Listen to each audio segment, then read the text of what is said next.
latest edition of Silicon Grapevine. I'm Nitin Dahad, and I'm talking today to Sanjay Gupta, who is the Chief Development Officer for L&T Semiconductor, which is a startup. But I just want to go into a little bit about his background and what he has been doing through his career, through various aspects, from being in multinationals to doing Indian companies to a startup. Sanjay, hello. Hello, good afternoon. How are you?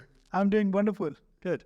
So Sanjay, tell us, before we launch in, just give me at a high level, what's your role today? So today I'm at L&T Semiconductors, and I'm the Global Head of Engineering and Chief Development Officer. Yes. My job is to build the best chips for the world. Very good. And I'm going to be talking to your CEO at some point, which our viewers will see eventually. But let's go into a little bit about your background. How did you start in? I mean, you're quite well known in the Indian semiconductor industry, and you've had roles with NXP and various other organizations. How did you get involved? What interests you in electronics? So I think it happened that I just wanted to do engineering based on the family environment, and got into Delhi College of Engineering. And Your family, as in your parents, or yeah, my father had influence. My elder sisters had you're in influence. electronics? Yeah, so they are also into computers, and two sisters are in medical. They're doctors. Okay. But they just had an atmosphere either being a doctor or engineer. So I ended up being an engineer. Okay. After my graduation in electronics and communication from Delhi College of Engineering. What year was that? That was 1996. Okay, so 29 years ago. got it. Yeah. And I got placed into a company called Do-It Technologies as a campus fresh out. And that company... Sorry, Do-It Technologies. Okay. Yes. Do-It. Yes. Do-It. Yeah, And this company was a early design services company of that era. I was sent to US for a couple of very important semiconductor players like Fujitsu Microelectronics, Yes. AMD. And within a couple of years, this company was acquired by Motorola, which was inorganically growing into the country. That was 1998. And from that time onwards, I got into semiconductors in a full capacity, being trained in US into system-on-chip designs at an early age. I was told to set up the wireless design team in India as a technical lead. For Motorola. For Motorola. Okay, right. And I was part of the first chip that Motorola did in India for wireless phones. Razr was the big success. Right. We had our basement chips inside as a single core modem. So that was your team? Yes, I was the technical lead at that time. Yeah. And later on, I was told to start another SoC team for a networking group, which was building chips for very high-speed networks, routers, basements. And eventually, I was told to start the automotive team in India in 2005. And this is all with the same company? Same company. Yes. By the time 2006 came, Motorola spun off the semiconductor group Yes. as Freescale Semiconductors. Right, yeah. I continued, and it was an era where very difficult to get semiconductor engineers. So I was chartered to build this very difficult, apparently impossible zero defect design for automotive. But God has been kind. In 10 years, we created the largest team for Freescale in India, Right. driving almost everything from semiconductor IPs, analog, digital, SoCs, the entire silicon validation, firmware, software, board design, you name it. Yes. At that point in time, 2016, Freescale and NXP merged together, Got it. and we became NXP. Yes. So that was a major milestone in my career, and I became the possibly youngest country managers for NXP. Yes. And after doing the job for 7 years, we expanded this team from 1,500 to almost 5,000. And I think that was at the point when I met you in your office. Yes, in Noida, Yes. exactly. So it was a tremendous journey. We had a couple of acquisitions that we did in Hyderabad, in Pune. Yes. And 2022 last quarter, when I completed 7 years as a country manager, I wanted to do something different. Yeah. You can say I was getting bored. Yes. And As most people do when they think, okay, I've done this for a long time, I want to challenge myself. yes, so I wanted to restart my journey. Yeah. And it was just a coincidence. I got a CEO offer from one of the Indian tier 1 companies called Minda Corporation. Yes. So I worked there for a couple of years to integrate their multiple units into one cohesive unit driving electronic products, and learn the very unique way of working in Indian conditions with Indian customers, and really a very different learning experience, I must say, which I was completely unaware of. We'll get to that in a minute, but I think Minda was basically an automotive Tier 1. Tier 1. Tier so 1. equivalent to sort of Bosch or Continental. Correct. But for India. For India, yes. So, and did they have an international Yes. customer base? Or Yes, India? they were exporting to Europe, US, and other regions. Okay. And it was just that it was little less than 2 years, and I got probably my dream job, being a semiconductors company out of India, the first semiconductor product company out of India, which L&T wanted to do. Yes. And I was given the opportunity to build this R&D team from scratch, and literally create the first Indian technologically giant.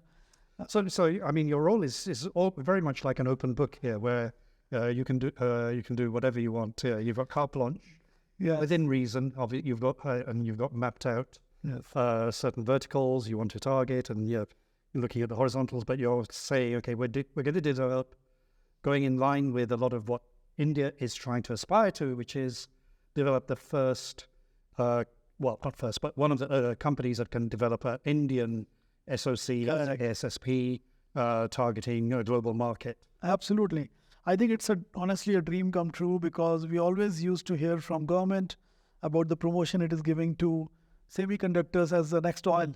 And after seeing the disruptions due to COVID, how important it is to have your control over the semiconductors, because it can literally choke the entire economy. So L&T decided that we want to be needing this thing, but unlike some of the other companies which started with manufacturing, L&T decided to start with IP creation. Yes. So we are kind of positioning ourselves as a fabless company from India, driving the cutting edge products for automotive, industrial, and energy segments. Yes. Across multiple technologies, from analog, RF, mixed signal, power semiconductors, and digital SoCs. Yeah. And trying to create this big vacuum that lies in the country right now, because every single company is a foreign company. So by doing that, hopefully we will be able to lead from the front about a big desire of a lot of people like me who want to work for the country and drive indigenous solutions, which is exactly aligned with the nation's thoughts. Now, when you say indigenous, I think this we didn't talk about your other parallel role you've had over the last few years, which is with the Indian Electronics and Semiconductor Association. You were chair at one point, but I think you underplay some of the influence you had in developing some of this policy. Yeah, so thanks for bringing this out. I think I joined Indian Electronics and Semiconductors Association as a full-time contributor from 2013. I would say almost 10 years back, maybe the seeds were sown in terms of how we can contribute for the Indian industry. Yes. And I think maybe some of the ex-leaders inspired me to join this mission, and later on I became the executive council members in twice, and finally 2022 I became the chairman of India Electronics and Semiconductors. Right now I'm the advisor to the chairman, and during that time I closely worked with the government functionary, the academia, the startup ecosystem, the policy advisory, and the real pain points that many of the companies are facing today to stand up on their own feet.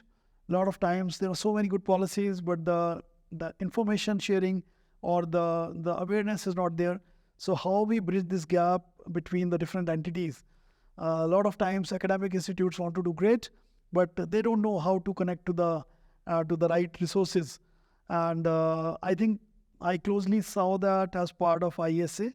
And you're right, maybe that also fueled the desire to work in an Indian setup and really make it big. Now let's, Indian startup, so your journey has gone from like literally one team but multiple owners and to an Indian startup which is very cutthroat, very aggressive, very different to that sort of international, multinational approach, which is courteous and professional. I think there's a very different culture. And then now an Indian startup trying to figure the sort of global markets. What would you say, by the way, I didn't want to put words in your mouth, so hopefully I'm not offending anybody, but the thing is, what do you see as the cultural differences that you've had to observe, endure, and what are the pros and cons that you've seen? See, I would say that every company has their own culture and every company has some pluses, some minuses. Multinational setups like Motorola, Freescale, NXP, very strong processes, right? Very strong ways of working where you are exposed to how to do things right, how to put them structurally, and how to do them first time right? However, at times you miss out the entrepreneur opportunities because everything is set. Yes. So in my second company, Minda Corporation, which was a purely a cultural change to an Indian company in an Indian tier 1 environment, I saw things very close to on ground, how things happen in the country, how customers work, how business deals happen, how the supply chain works, and how India being such a cost-sensitive market, how to fight for the business and then win it. So those 2 years were really a big learning curve for me, which was absolutely not possible. I think you told your wife it's your 2-year MBA. Yes, I would say it's a 2-year paid MBA. Although we worked 18 hours a day, but I must say that it is the best part. Once you're done it, then you really cherish those moments. And in my current setup, it's a mix of two, because L&T is a very renowned 80-year plus company. Started almost at the time of World War II. A lot of infrastructure, a lot of big projects. Huge. Absolutely. The DNA of patience. So right now L&T does things for long term. Whether they build bridges or they build airports or they build the defense submarines or these missiles. Everything that they try to do is long term, and they have the DNA of patience and engineering. And that's the best part being here. Other thing is L&T is run literally by all employee trust. So the highest authority person is also an employee, and that brings a lot of professionalism and a lot of a very, very collaborative environment where everybody wants to do the right thing without any fear, without any pressure, but a result-oriented organization. And at L&T Semiconductors, which is the latest creation out of that big conglomerate, I think we are given full empowerment and freedom to build this journey and create one of the big iconic brands out of India in times to come. So wonderful experience so far. And I know it's not the place for you, but as an Indian working in this industry for several years now, 29 years, what's your vision? What you'd like to see with what you're doing now, or maybe even what you do in the future?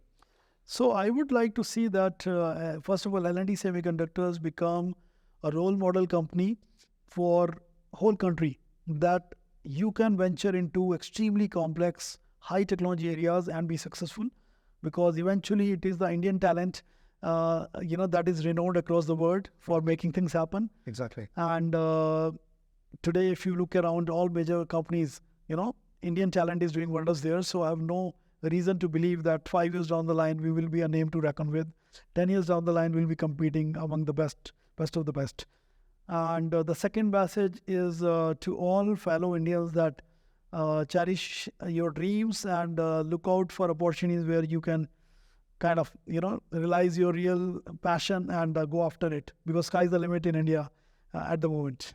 It is. I mean, I think I keep saying India's rising, and this is, I think I was, when I hear other people talk about it, I think I heard on a press conference earlier this week from Ajit Manocha, who's the head of Semi. He said India's at this point in time where all the stars are. I would fully agree to that. Few people say it's an Indian decades, few say it's an Indian century. Right? India is the youngest nation in the world. Average age is below 40 years, below 35 probably, and we will remain the youngest for next 30, 40 years. So whatever we do is going to influence the rest of the world in times to come.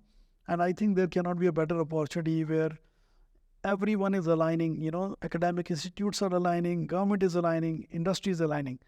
So this is a sweet spot, and I would say it is right place at the right time for anyone want to make it big in technology area.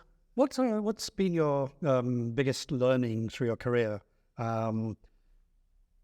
You've worked with lots of great people, and both internationally as well as in India. Are there any people who've inspired you, or something that you said, "Oh wow, this is the one thing that encapsulates everything I'm doing"?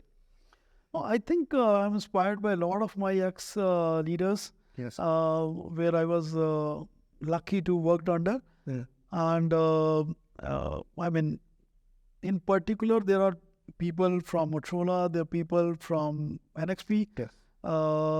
So Greg Lowe, as an example, I hear that name quite a lot. yeah, so he was one of our ex CEOs in Freescale. Yes.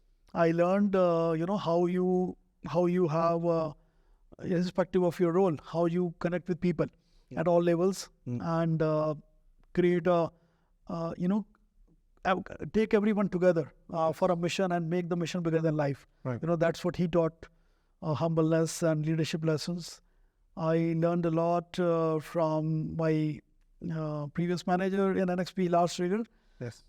He shown what energy is all about, and how you can really be positive in spite of all adversity, and really inspire the groups. Lars was one of the first guests on this show as well. Oh, great. Yes, I really admire him. I also learned a lot from one of my managers in Freescale, Ron Martino. Yes. He was Still around. Yes, he's still in NXP. He's the head of sales right now. Okay. I learned the art of how remain cool and composed under any conditions, and always have the smiling face, Yeah. and how to connect with customers and collaborators. So I try to gather whatever best I can get from leaders and try to learn a little bit. If I can adopt, I will be great like that. And there's another thing, because I've been involved with lots of since the mid-1990s, working with organizations outside India, trying to target India. What would be your advice, given that you've worked on both sides now in a very, very deep way? What would be your advice to people, companies that want to now take advantage of this opportunity in India? First of all, India has just started. So this is a multi-decade story. Yeah. So people who think that the peak has gone or peak is about to be gone, I think they are wrong. India is going to be prosperous like that for next 2-3 decades easily. Right. Having said that, since we have just started, we have some of the basic challenges. It could be in infrastructure, it could be in little bit unstructured way of doing things. But whatever we pick up, we eventually make it happen, we get there. Right. So my advice will be patience. So anybody who wants to do big, do not try to see you will get a result in less than a year time. If you put your patience, you will really scale up. That is number one. Yeah. And number two, I would say that is more of a play to your circle of influence. A lot of times you may worry about 10 things which are going wrong in India. But I would say, instead of focusing on those 10 wrong things, focus on one good thing, which is important to you. The rest of the things will get sorted by themselves as time goes by. Right. So just play to your strengths. So you've got the patience, play to your strengths. But I think there's a third one which is missing off from what I've heard from you, is outside of India, they call it jugaad and innovation. Oh, yeah.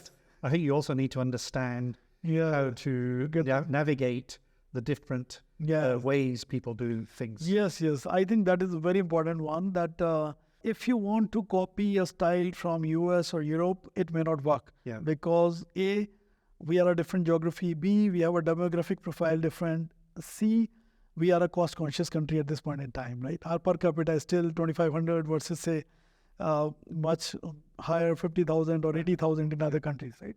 So a frugal innovation or a jugaad innovation, as we say, is a way to go, where if you want to do it, you will find a way to do it at a much innovative way, much cheaper way. You just need to put your hands dirty with the people who are doing the ground at a local level, and you'll find a way. So jugaad innovation is the way to go. No, I thought I'd throw that in because from what I've heard from you and from others. Tell me, what's your passion outside of work? What do you do? Well, if I get free time, I love to watch movies. Yeah.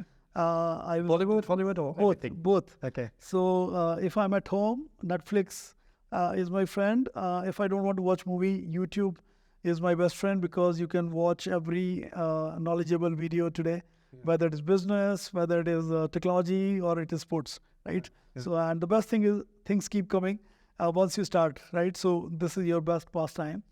Sports, I don't get much time these days. Okay. But yeah, Did you play when? I used to play cricket Okay. until my college, and a little bit after that, but then work did not allow that. Okay. Yes. Obviously, with We had long hours. long hours, yes, so you can't get the daytime. And what would you say? I mean, just sort of wrapping up. What would you advise young Sanjay, knowing what you know now, if you were to advise yourself on your career? I would say, Career advice. honestly, if I have to advise myself, it has been, I have been very lucky that I got a very straight trajectory into my career, got into one of the best colleges, got into one of the best companies, and got great set of managers. So my career path, some of the good mentors told me that whenever you get into a zone of comfort, change. And that's why I was very comfortable in wireless group, building basement chips with very high first pass right rate, change into networking. Once that was set, change into automotive. Once that was set, Destiny put me into a country management role, and later on I moved into Indian Tier 1 and then here. So first lesson or first advice is, every time you get into comfort zone, that's the time to make a change. Correct. Because every time you get into uncomfortable zone, you will learn new things, you will expand your horizon, Exactly. and be more stronger. So that has been one big thing that I would say has helped me in my career. Second thing is, again, you need to be lucky for that, get good mentors. Yes. Because you can advise anybody, but when your time comes, you need some good people to advise you. Yeah. And I was lucky that at right junctures, I got some good advice, and I think I took those advice and I got into the right path. So very thankful to those people. So find your mentors. Always look out for advisors, because you may not know everything. Well, Sanjay, thank you very much, and good luck with it. Thank you so much. It was very pleasure talking to you. Thank you. Thank you.